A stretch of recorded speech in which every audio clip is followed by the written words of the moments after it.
I really just wanted to ring the trade bell to see if it would have a physical reaction with Sam Edmund. Hello to you, Sam. Some sort of sick joke, Gerard. Yes, you come back from leave and you dump this on me. I That's mean, it. I've been diagnosed, you realise this, PTTSD. It's post-traumatic trade stress disorder after what can only be described as a fair old grind during this window, Gerard. I went through my notes this morning. We first rang the trade bell at the start of August.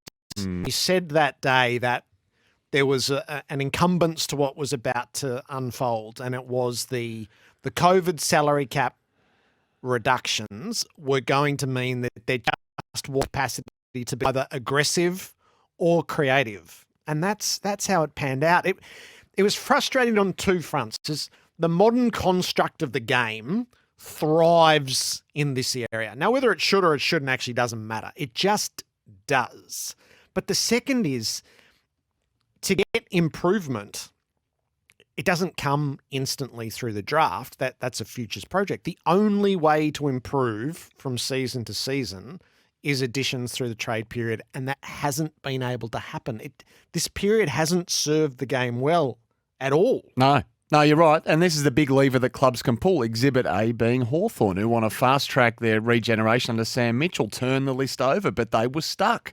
The players they wanted to move on, they couldn't move on, even when they were willing to pay hundreds of thousands of dollars towards their salary, a la Collingwood and Adam Treloar, but they couldn't make it happen this year. The AFL loved the player movement space as much as anyone, Gerard, but unfortunately, the steps they had to put in place off the back of COVID was such that we forecast that cash was tight, list spots were tight. In fact, clubs were in debt at the start of the year and trying to bail money out of the water out of the boat to make it all fit for this year, let alone bringing in the big fish. So we had the 20 trades in the end, or the 20 players changed clubs over the free agency and trade windows, a few pick swaps as well. So we didn't have the headline items that we had 12 months prior. There was probably enough intrigue within the deals we did have.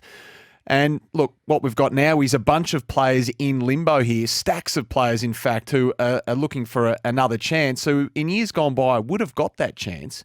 But this year, for the reasons we've just articulated, are really up against it now. And I speak of guys like Dumont, Constable, Brander, Hartlett, Gibbons, the list goes on and on. Players who probably would have found a home in the trade period are now waiting in the wind. So the game needs more, the clubs need more, the players need more, and frankly, the fans need more. So this is the bit around player mobility that's grown. And I was a slow adapter to this, but got there several years ago. Yep.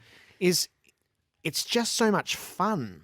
It's fantasy. There was no fun to be had. And this is why the whole concept of the trade bell is the play, the fun that we get through, and the creative minds and the ridiculous ideas and the underground rumour that you may have heard is just none of it got played out.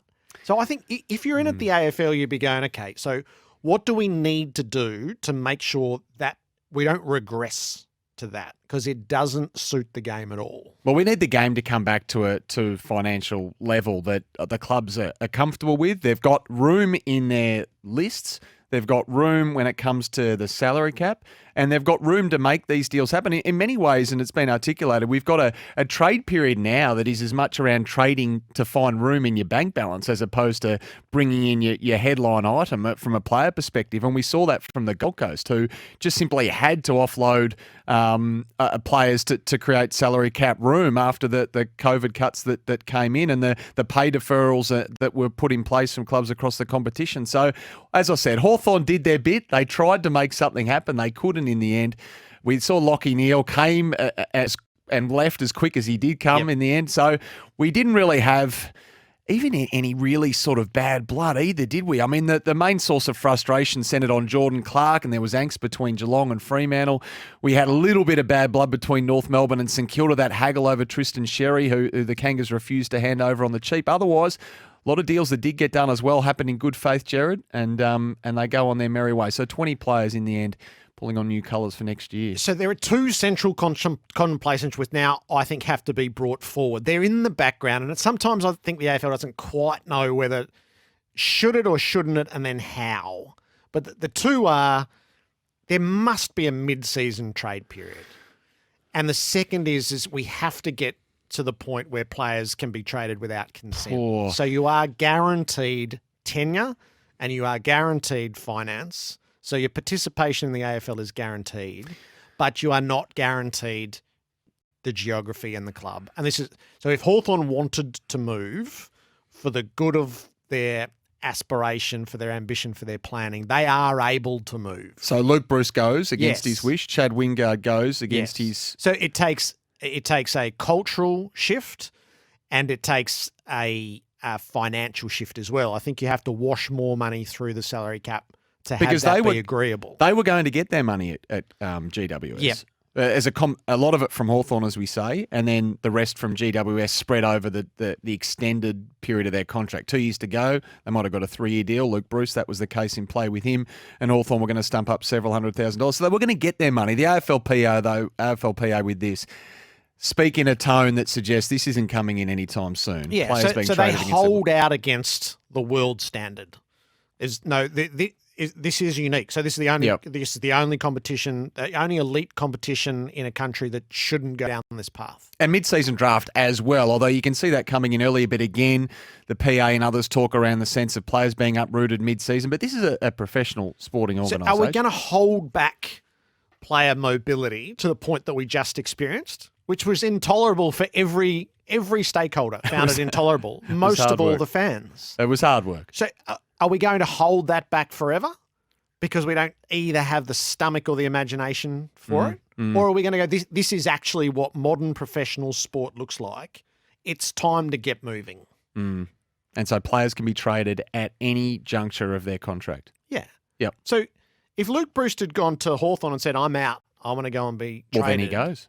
Yeah. So why not the other In way fact, around? not only does he go Bobby Hill style to move to Victoria, but he nominates his club specifically in Essendon. Even though Collingwood mount their offer, they don't come into the picture because the player himself. So it all gets back to who holds the whip hand, doesn't it, in this situation? It tends to be players when they want out. Yeah. But then when the club wants to move a player out, then if the player refuses, then there's no dice. So I just think the case study we lived through, that's the old world. And is that really where we want to reside? Because it feels to me like everybody was dissatisfied with it. Everybody, if they're honest about it, from the players down. Yeah, it was a hard watch. It was, but for all the reasons that we put in place. So people who argue with you, Gerard, will say, well, this was extenuating circumstances that all things being equal in the near future, hopefully we can emerge from and we get back to sort of parity and a normal state of play when it comes to the trade period, which was 12 months earlier, relatively busy with some big names. Well, it was quite wild with stuff we hadn't seen before. So which one do you want? I just think the more it's hypercharged, the better it is for the game. And we've just lived through what the doldrums is, and it doesn't serve anyone.